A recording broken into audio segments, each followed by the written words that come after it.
This is a 1950 Muntz M169 chassis, black and white television, and this video is a crash course in TV repair, not restoration. We're not going to restore this, as in change all the capacitors and all the resistors and everything. We just want to try and get it to work by the end of the day. The goal is to get a somewhat usable picture on it by the end of the day, and even an assessment if it's a viable restoration candidate. So we're going to start by checking the CRT, visually inspecting the flyback and the rest of it. I have not looked at this TV. Someone gave it to me. It was basically on its way to the trash. So we'll start by checking some of the major key components that could decide this thing's fate real quick. So we'll start with just kind of a general visual inspection. It's an M169, so we need to find a schematic for that. Now it looks like maybe the copper scrappers have been into this because all the wires are cut off the CRT. There's yellow, there's the video. And there's a couple brighteners laying around here. Here's one here. There's another brightener here.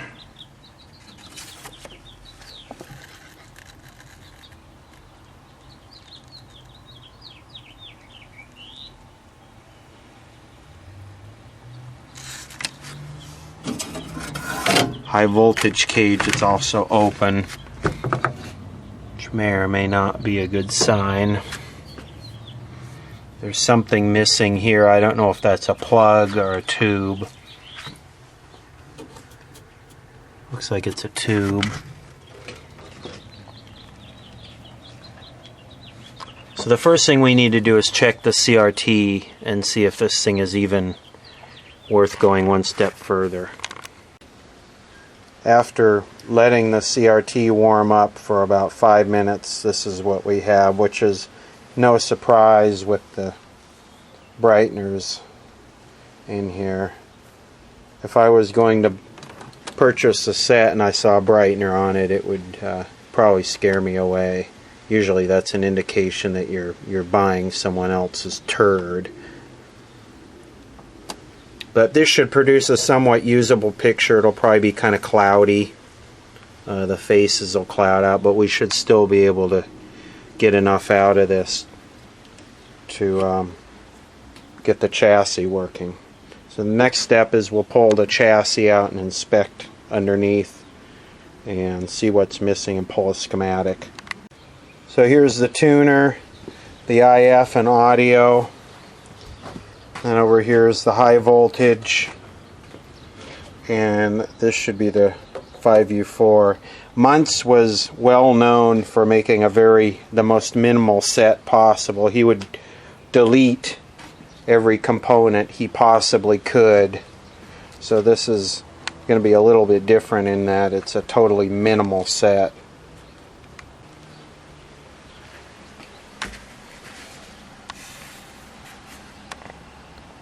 Very minimal. A lot of empty space.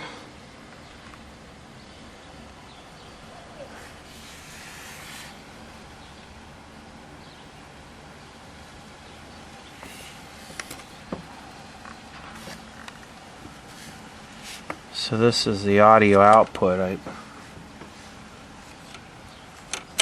gonna have to figure out. There's some wires cut. Oh no, I see. Okay, those go to that plug. It's got some hours on it. That socket right there has been run fairly hot. Pretty burnt. All original, which is kind of cool.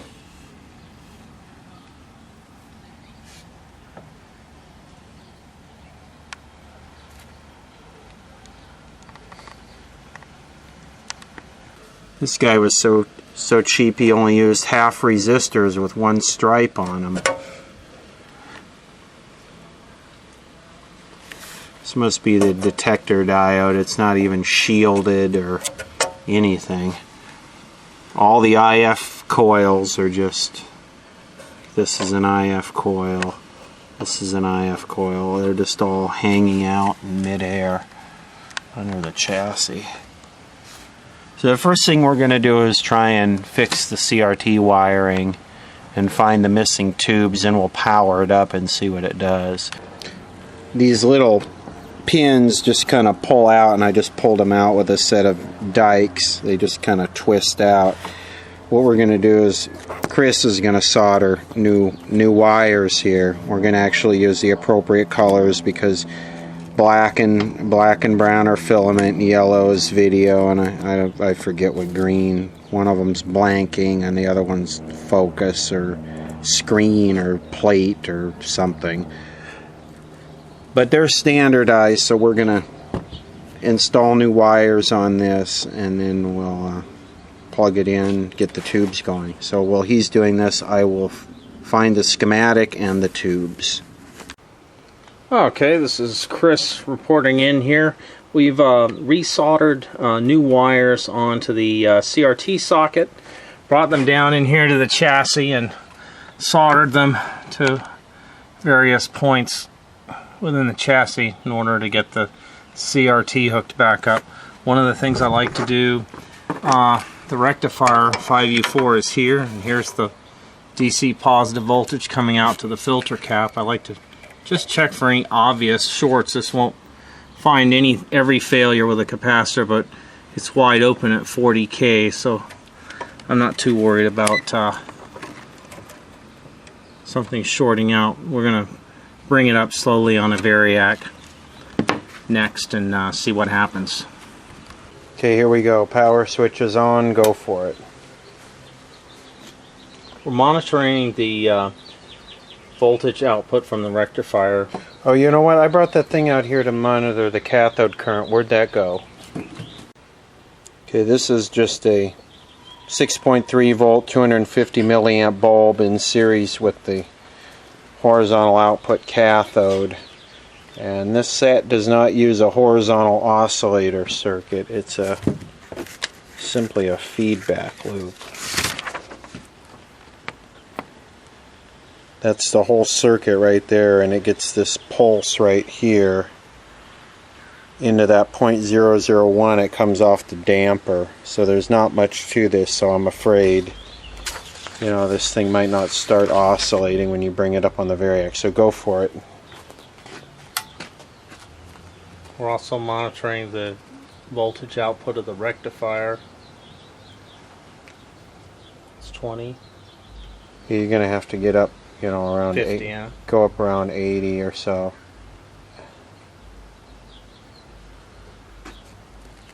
Still not seeing. Actually, anything. No, you want to, here, let me see. There it goes.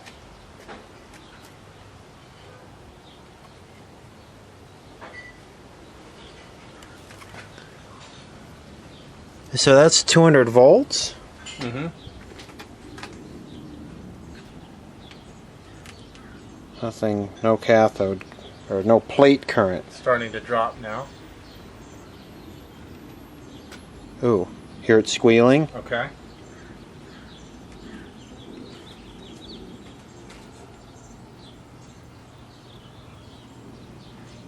I hear some hum, I think, from the speaker. Yeah.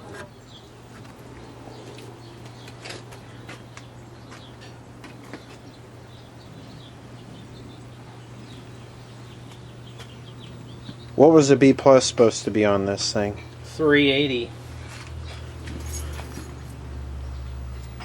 390. But are you going above the... No. No, this is half.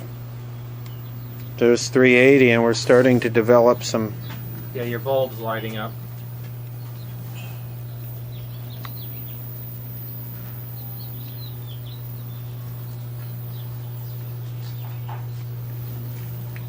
Hold on. What are you going to do? I'm going to see if I get an arc off the... down here. Off the... Yeah, there's high voltage. See that? Yeah.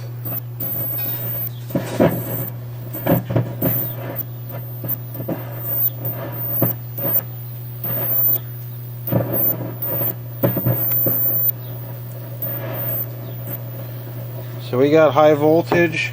Cathode current's very low. Very low. In fact, it might be too low. Well, we even got some static from the audio. I think it might be kind of working.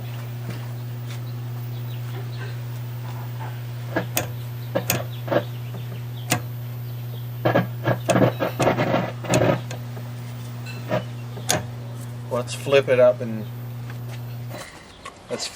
have a look. Okay, we were unable to obtain a raster, so we're now checking high voltage. Well, looks about like 5,000 volts, huh?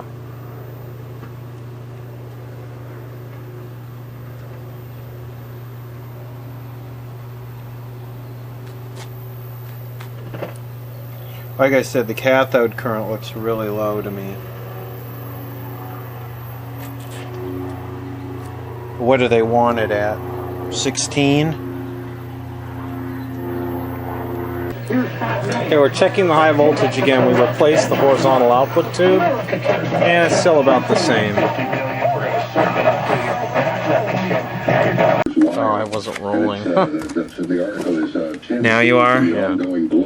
Okay, what we're doing, you describe it. We're going to check these capacitors in the horizontal output circuit, especially this large one on the left. 6.3 volt, 500 microfarad. Yeah, this one joint here, removing this gives us access to check this capacitor, this resistor, and that. Ooh, well, I guess that finished. That cap is gone. That cap's now gone. We will never know. They're going bankrupt all over the country, not just Detroit. Oh, let's have a look inside there. Could it have burned up?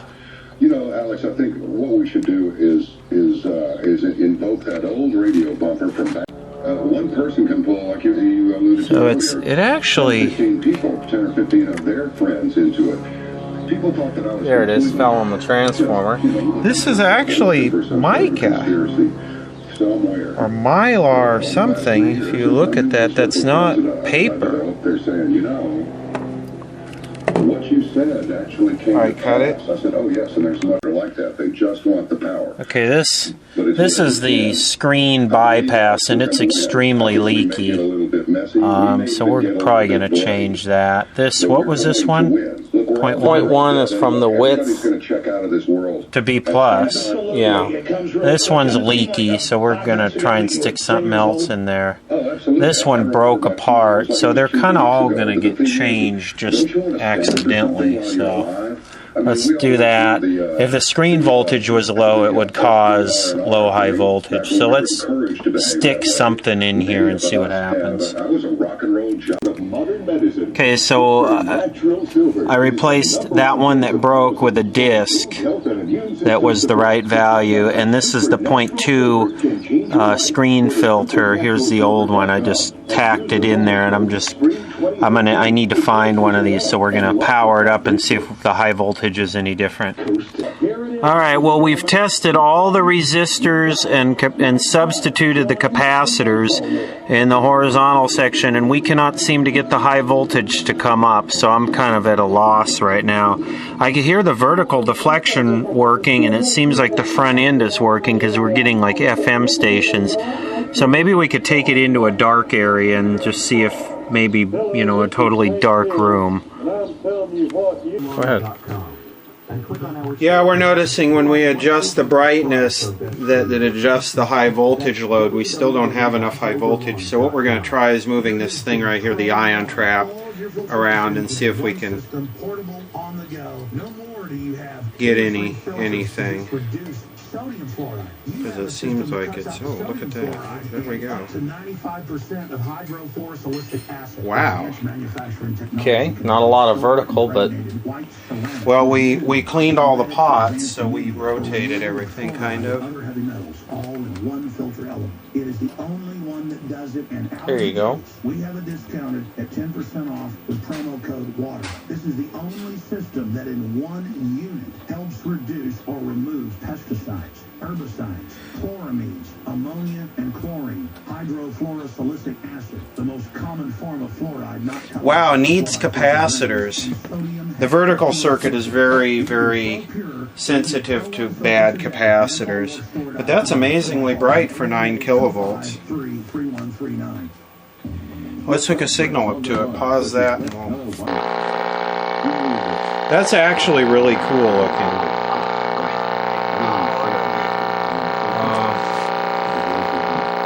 Got a lot of retrace. Yep, you had the focus. Oh, that's the focus. Okay. Not bad, actually, when it's in focus.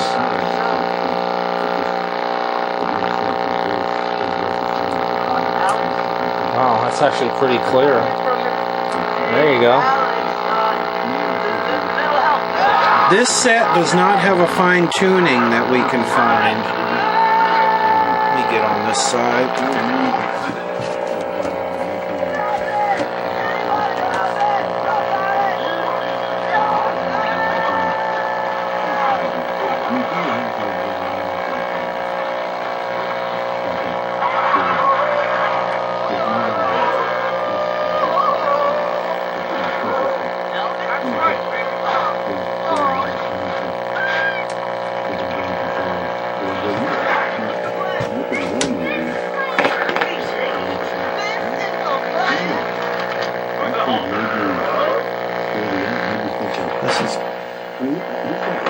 Oh, contrast is just like an AGC adjustment. Okay.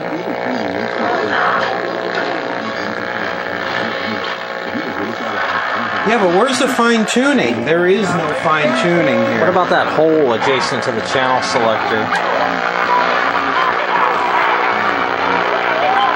I don't think so. So what do you think? You fine tune it separate?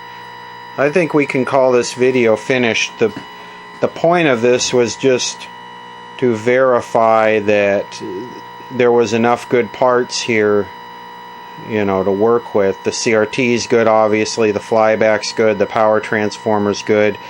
It's obvious that it needs to be recapped. It probably needs an IF alignment. The sound is way out of whack. It needs all the tubes tested. But from this point, we have enough here to restore this set if we wish to do that. So this is the other route, rather than replacing all the capacitors and then finding out you have a bad flyback or a bad CRT if you don't have a tester or some other critical component that you can't easily obtain. The low-high voltage doesn't seem to be a problem. It could be this doorknob capacitor right here. That right there. So obviously our yoke is good, and all the key critical components are good, and we have something to work with. So if we do decide to restore this, all it's going to need is, you know, capacitors and everything else gone through.